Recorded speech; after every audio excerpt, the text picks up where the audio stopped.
Assalamualaikum warahmatullahi wabarakatuh. Live from the state of our forefathers, from the kingdom of the Lupasug Empire.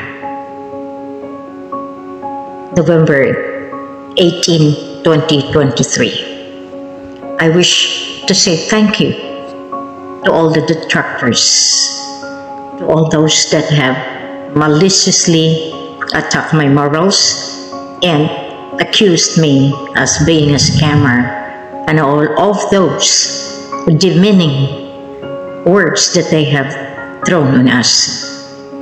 Thank you for all of you for doing all of these things, because I know, despite of all this, I know that everything will fall into place. Ito ang timbangan. Saan kayo ilalagay? Sa kaliwa o sa kanan? Sa kanan ang liwanag, sa kaliwa ang kadiliman. Kahit anong gawin ninyo,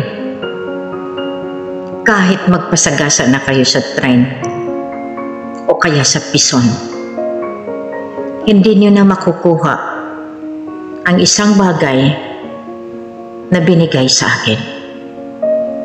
At iyan ang isa katuparan ang ibinigay ng Diyos Ama, ang paglinis ng sangkatauhan. Mahirap nga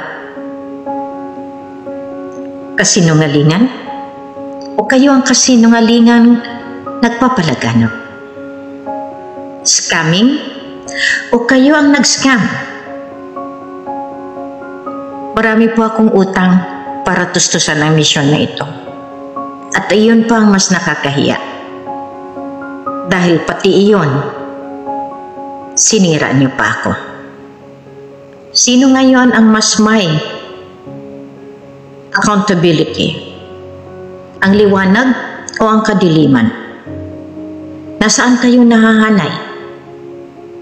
Kaya ngayon ang sinabi ko kanina doon sa mga group chat, pabayaan ninyo. Ang Rule 36, mas masahol pa yan sa batas na ginawa ng mga sinauna. Mas mabigat pa yan kisa sa martial law. Tandaan nyo ito. Mismo kami ayaw namin mahanay at maparusahan sa ngalan ng Rule 36. Kung napansin ninyo, mula noong 2009, hindi basta-basta sumuong si Queen sa misyon na ito. Dahil nakabalikat diyan, kanat kaliwa, ang parusa kapag nalihis sa utos ng Diyos Ama. Iyan ang hindi ninyo alam kung papaano gumagalaw si Queen. Akala nyo naglalaro? Akala nyo ganun lang kasimple? Kung nag-scam ako, di mas mayaman ako kasi 14 years. Yung last year lang nga, nagbira-bira. May sasakyan na raw, may bahay na raw, at meron na silang mga pundar. Ngayon ibato nyo sa akin na kayo ay mga original na mga kasama noong nag-scam. Pumasok kayo sa hanay ng liwanag dahil gusto ninyong sirain ang liwanag. Yun lang naman ang equation yan. Ngayon ayaw nyo tanggapin na kayo ay tagapag-alaga lamang ng kayamanan. Ang kayamanan na hinawakan ninyo, na sa itim na paniniwala ninyo, ang hindi nyo aram, binalutan iyan ng liwanag sa kataas-taasan At dito sa ilalim, binabantayan iyan. Kaya kayong mga tagahusga na nagtatago sa kortina o kaya nagtatago sa ibang pangalan o kaya naguutos ng maliliit na utak para isabotahe ang programa, tumbok na rin po kayo. Dahil una't una, sinabi ko nga kanina, iniipon ko lahat ng drug lords para kumanta. Iniipon ko rin lahat ng praise the Lord, yung nagbibigay sa inyo sa ngalan ng Ama. Kayo ang Diyos Ama, kayo si Arkanghel, kayo lahat, kayo na at kami na ang nasa dilim. Ayaw ninyo ituloy yung kontrata na sa inyo din yan. Pero nag-uutos kayo ng tao para hindi ako makarating sa paroroonan ko, para kayo ang kilalanin at kayo ang reyna. Kayo ang may karapatan, kayo si Apo Lakay. Dahil yung Apo Lakay na inilabas ko, ayaw niyong tanggapin. Ngayon, simple lang ang kasagutan dyan. Ilabas na ng pinaka-Korte Suprema ng buong mundo ang katotohanan. Dahil lang hindi niyo alam, nasaan nga ba ang World Bank? Nasa Washington DC o nandito sa Malaysia? Matalino ang mga lolo at ang paa ko may pakpak iyan kung saan ako dadalhin ng ating mga lolo. Galit kayo sa mga lolo, galit kayo sa taong nagpisikal, pero ang hindi ninyo alam, lahat iyan may patutunguhan. Kayo na kung kayo, huwag na kayong magsalbahe sa hinahawakan ko. Pero ang hindi nyo alam, lahat ng ginagalawan ninyo, mapupunta pa rin sa kamay ng inaakusahan ninyo na baliw, na peke. Alam nyo ba kung ilang kumpanya na ang nagawa? Alam niyo ba kung ilang kumpanya ang association in 2010 na kinuha ni Hataman para ipresenta para makakuha ng pondo sa World Bank? Alam niyo ba yan? 3,000 cooperatives. Nasa sistema ko yan, nasa rekomendasyon ko yan, nasa libro yan ng 476 pages. Nakalagay po lahat yan. Wala po kayong lulusutan. Dokumentado, silyado, at iyan ay litihimo.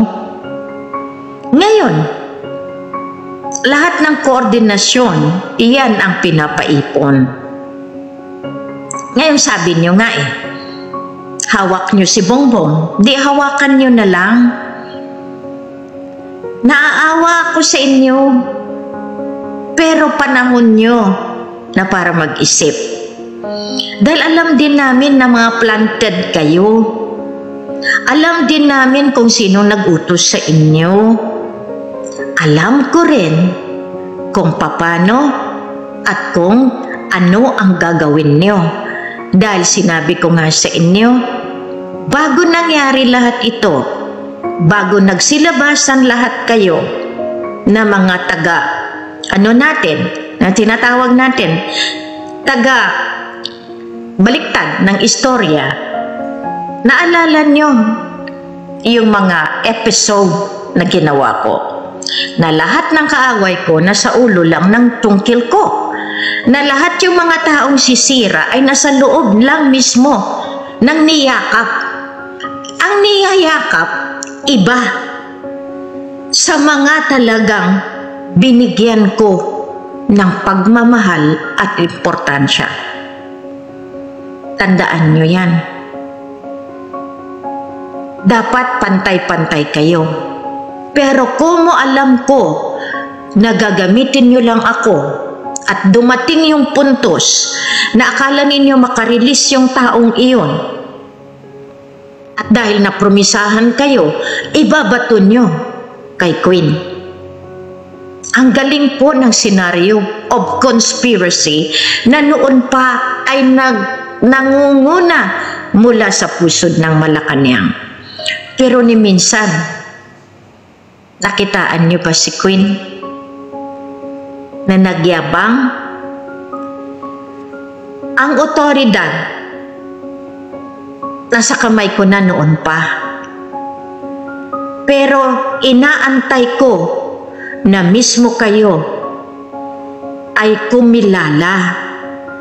Pero sa ngayon, yun nga ang sinabi ko, ang Mapilindo natin, buo iyan. Dahil ang kontrata, ang agreemento ng Mapilindo, hindi nila makuha iyan dahil may nilagay sa World Bank ang katotohanan na pag dumating ang panahon na ito, may nakatalaga. Ngayon, Rolando, na-mention kita. Marami kang binigay na pasakit sa akin at yung mga talagang text ninyo diyan sa tinatawag na bankers, mga keepers, at binabastos nyo ako, salamat. Napakalaking salamat yan. Dahil ang dadanasin ninyo, ang sumpa ng kalikasan at ang sumpa na iyan ay itinanim sa lahat ng ginto na inyong pinakikialaman. Maraming nasilaw. Marami kayong sinasabi na kayo ang may-ari na hindi nyo alam. 5 satellite ang nakatutok diyan. Rule 36, sino mang gumalaw nang hindi nyo pag-aari, kayo ay maparusahan. Hindi nyo kilala ang soberenya. At huwag kayong basta-basta mag-akusa. Dahil ang hindi nyo alam, buwebeltahan kayo. Kung si Queen may takot pa rin sa naglalang sa akin, kayo kaya wala? Tinutulungan ko kayo magbagong buhay. Kahit anong gawin ninyo. Yun na nga, sabi ko, magpaligis na kayo sa pison. Kasi ako takbo ng takbo para hindi ako magdusa sa panahon ko ng dahil sa inyo. Nakita ninyo. Marami kayo. Hindi ninyo namalayan na talagang nilagay ko kayo para makilala kayo sa paraan na kung saan masasala kayo mismo. Galit kayo kay Dato Puga. Galit kayo dahil siya ang inilagay ko kabago-bago. Matagal na po kaming nag-uusap. Iyan yung mga sikreto ni Queen. Marami kayong mga grupo, kausap ko kayo sa anong paraan. Dahil inutos sa inyo ng mga lolo ninyo, inutos sa inyo ng mga mestro ninyo, inutos sa inyo ng mga liderato ninyo na intayin nyo si Queen. Hindi binigay sa inyo ang pangalan. Ang binigay lang sa inyo, ang reyna na lalabas mula sa silangan.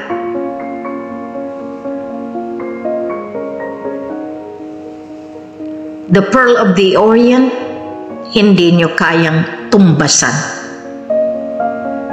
ang perlas ng silangan. Ngayon, marami kayong umaalipusta, marami kayong akusador. Tingnan nyo nga yung sarili nyo. Anong nagawa ninyo sa bansa? Yun lang. Unang-una tanungin ko kayo, anong nagawa nyo sa sarili nyo? Para maging mataas kayo.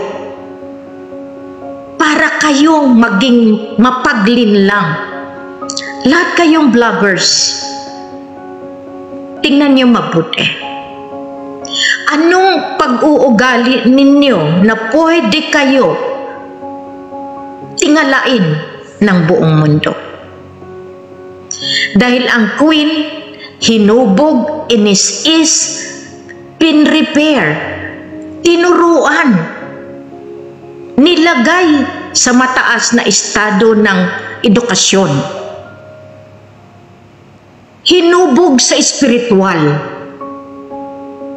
hinubog nang wala kayo. Huwag kayong magpanggap dahil ayaw ko lang magkaroon kayo ng kahihiyan. Nag-aral lang kayo ng kunti, pero masyado ninyong inabuso. Dahil ba kakampi ninyo? Sino? Dahil lahat iyan meron pinagmulan. Kaya nga minsan, ito, kanina pa ako nilalamig. Pero sabi ko nga, maganda yung magkwentuhan tayo. Alam niyo ba kung bakit maraming nasasaktan? Unang-una, ano ba ang pinaglalaban natin? Pinaglalaban natin ang katarungan. Ang mga Muslim sa Mindanao, kung hindi ko pinagtiyagaan, ilaban, magpahanggang ngayon, parang manok ang patayan. Kada Ramadan, talagang nagbabayad ang kawalang hiyaan ng mga programmer para hindi matuntun ang tunay na kapayapaan. Bayad po lahat iyan. Lumaki po ako sa giyera at alam ko ang tunay na laban. Ang pinaglalaban dito, hindi para lamang sa inyo, mga oligarke, sa mga mataas na posisyon ng eleksyon. Ini-elect kayo, bayad din po kayo. Alam din namin iyan. Ngayon nagsalita na nga si Bautista. Meron bang nangyaring totoong paghalal sa inyo? Wala. Sa Sulu alam namin, may marka po ang bawat congressman. May balor po ang bawat panalo. Kung meron kang 3 million, panalo ka. Bayaran mo lang ang COMELEC. Ganyan po ang batayan. Pinasok ko po lahat iyan. Kaya ang kumakalaban at pinaparatangan ako dahil marami akong alam sa katiwalian. Kasama din ba kayo, maliliit na tao? Bakit ko kayo sinasabi maliit? Dahil nagbablog kayo, sino kayo? Sino kayo? May credentials ba kayo na pwede niyong ipalandak sa World Bank na kayo yan? Bilang isang tagabantay ng banker, alam din namin kung sino may pangalan. Huwag niyong sabihin kayo dahil may listahan po yan ang matanda natin. Kung ayaw niyo tanggapin ang matanda na pinaglalaban ko, nasa inyo na yan. Basta ang laban na ito, ang Lupasug Empire, Danilo o Rolando o kung sino man kayo, bago pa naging independent in 1946 ang Pilipinas, in 1921, binigay ng lolo si Raja Anang Haji Hasan Pasang, Jamalul Alam, pinarehestro sa Bureau of Land ng Commonwealth ang buong soberenya mula Apari hanggang Hulo, hanggang North Borneo, hanggang Kalimantan, Bulungan. Yan ang hindi ninyo alam. Lupasug ang nagbigay ng independence ng 54 countries including America. Kaya kayo maliit ang utak ninyo, huwag ninyong dagdagan ang kahihiyan ng inyong angkan. Kasi ang sinabi ko kanina, hiningi ko sa kalikasan, sa inang kalikasan, kay Ina Pindalidayan. Tandaan niyo itong pangalan. Kung sino pa ang aatake sa dignidad, kredibilidad, integridad ng mahal na ina ng kalikasan sa pamamagitan ko, ay dadanasin ang sumpa mula sa iyo hanggang sa ikapito na angkan mo. Hindi kayo naniniwala. Si Queen naghihirap nang dahil sa kagagawan ninyo. 2010, nandiyan na ang cooperatives para bigyan ng pundo. Hinawi ninyo. Para mapatunayan ninyo, nagsaba-stand-off kayo. Kasi nga hinahawi ninyo. Kayo ang totoo. Kayo ang kilalanin. Kayo ang ARMM. Hindi kayo nakontento. Ang Blood Compact, pinaghirapan namin ng tatay ni Sultan Kelly, si Ama Pandala Pasandalan. Kasama ko nga iyang mga iyan na humaharang dahil napunta at nabayaran ng BARM, ng ARMM, ng mga claimants. Saan kayo ngayon? Silyado, dokumentado lahat ang labanan dito. Anong nangyari? Dinala ng maestra at kamaestro ang Blood Compact na pinirmahan namin, pati ang titulo. Ayan, kasama yan dyan ha. Meron yan kasama ni Bay Muniera Pindato, na yan talagang number 1 na humaharang sa akin, si Dayang Ferma Usman.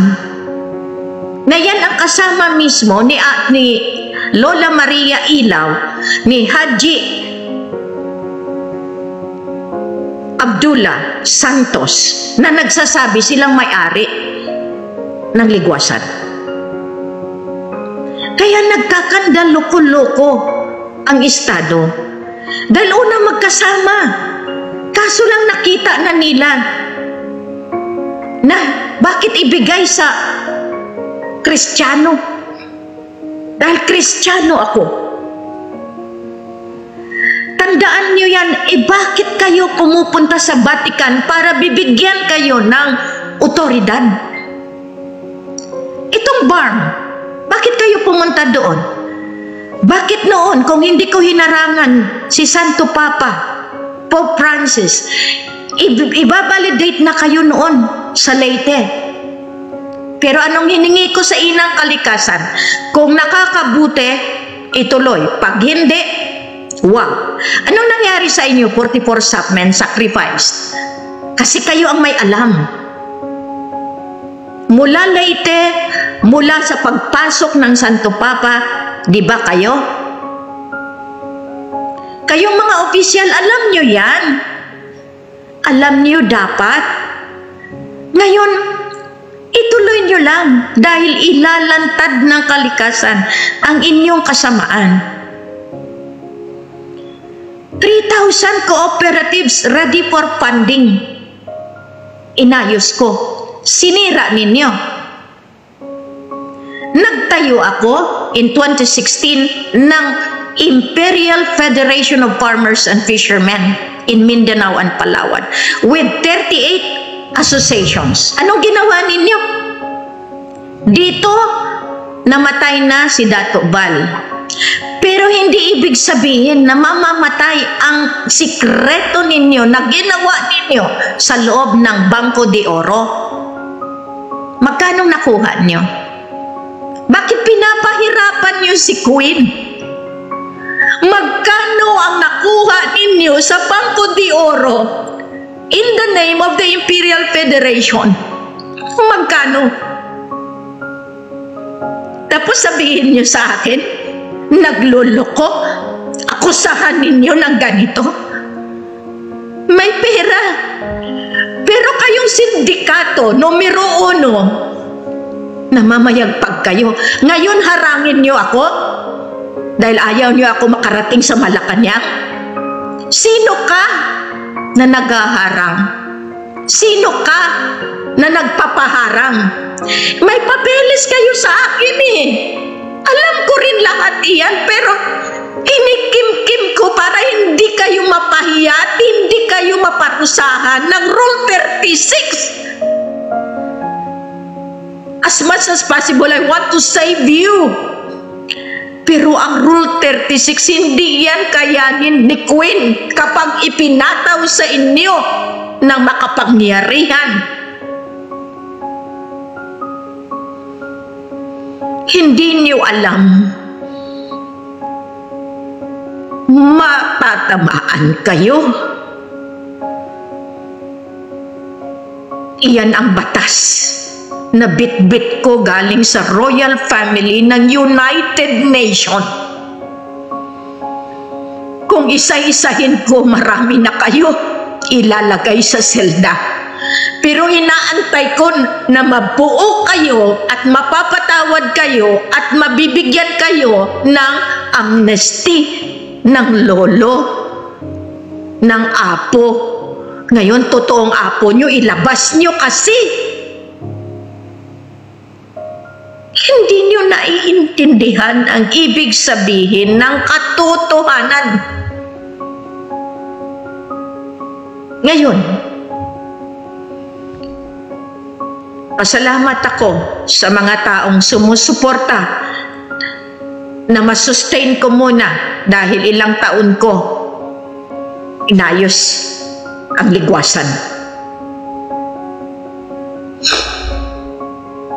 Ngayon, Malacanang, hayaan niyo pa ba magbuo ng another group?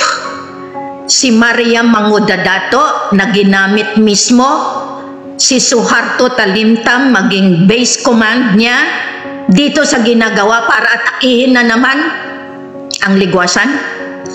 Malacanang, tama na. Department of National Defense, if you do not know what you are doing in this light, pumunta na kayo sa presidente, yung tamang presidente. Dahil inayos na ginigiba ninyo. Ang hindi nyo alam, nakakasakit lang ng puso. Nakakasakit lang ng damdamin.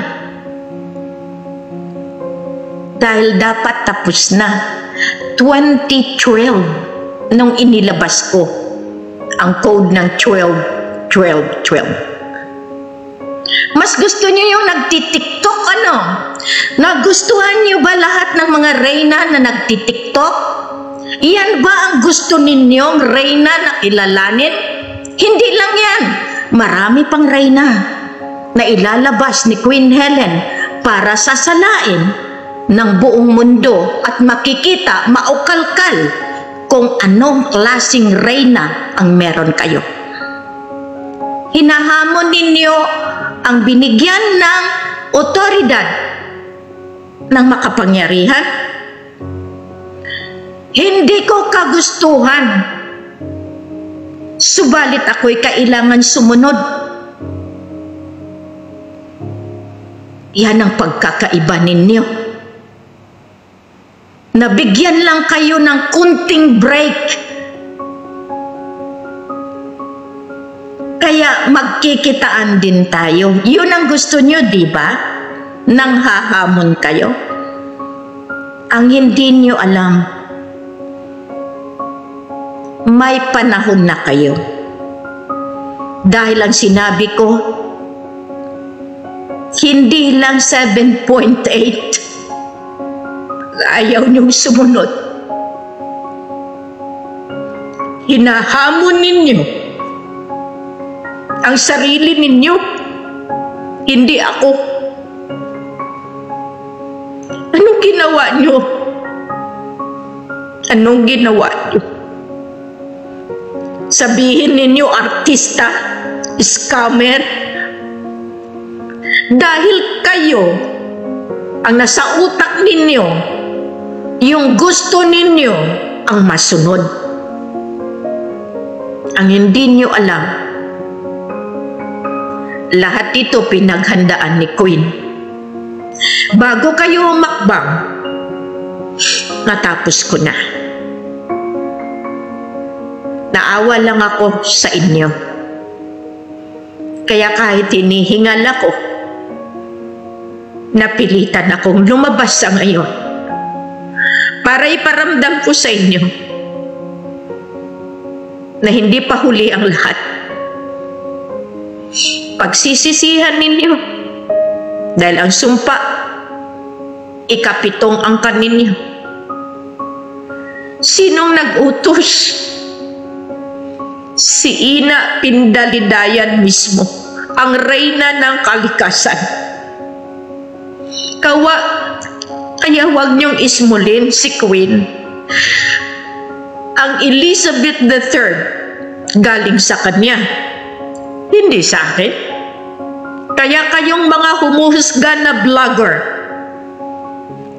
umpisahan na kunin yung mga IP address nila para mapabilis ang hustisya sa anong paraan. Alam ng Malacanang yan. Kaya,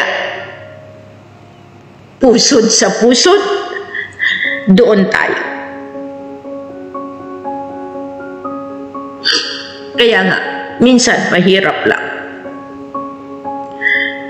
Ang galing ninyo humusga. Meron ba kayong na-prove sa buong mundo? Ang 28 association na yan, inayos namin yan para mapunduhan. Pero anong ginawa ninyo? Umabuso kayo. Akala ninyo biro pa yan? Natutuntun kayo? Kahit anong gawin ninyo, may batas kami ipataw sa inyo. Rule 36, alamin nyo. Nandiyan ang opisina ng Mapilindo. Pumunta kayo. Kung ayaw ninyo, wala na ako dyan. Kasi gusto ninyo doon sa gusto ninyo. Ayaw ninyo sa malinis na paraan. Ayaw ninyo na ang liwanag magwagi. Sa panahon na ito, hayaan ko kayo. Nasa inyo na yan. Kaya nga minsan, sinabi ko na lang kay Raja, mahirap pala. Masyado akong mabait. Para alipustahin niyo. Tandaan ninyo, pagsukdulan na, diyan niyo makita ang kabangisan ni Helena. Huwag niyong bigyan ng panahon na gamitin ko yan. Dahil ang panahon ay dumating na. Kung nakikinig man, lahat kayo, pag-aralan niyo kung saan kayo uuwi. Kung sa lupang pangako o sa lupang impyerno. Dalawa lang naman yan. Pero kung hamunin niyo ako na kayong pakikinggan ko, na alam niyo naman kung sino kayo, na alam niyo naman kung sinong nag-utos sa inyo, na alam niyo naman na niloko tayo, nagpaloko ako para malaman ko kung sino kayo. Pero hindi ibig sabihin na forever maluloko niyo ako. I allowed all those things, hinayaan ko para malaman ko ang bigat ng kasalanan niyo. Kung si Kristo nagpapako sa krus. Sana naman, huwag niyong ihambing sa panahon ko.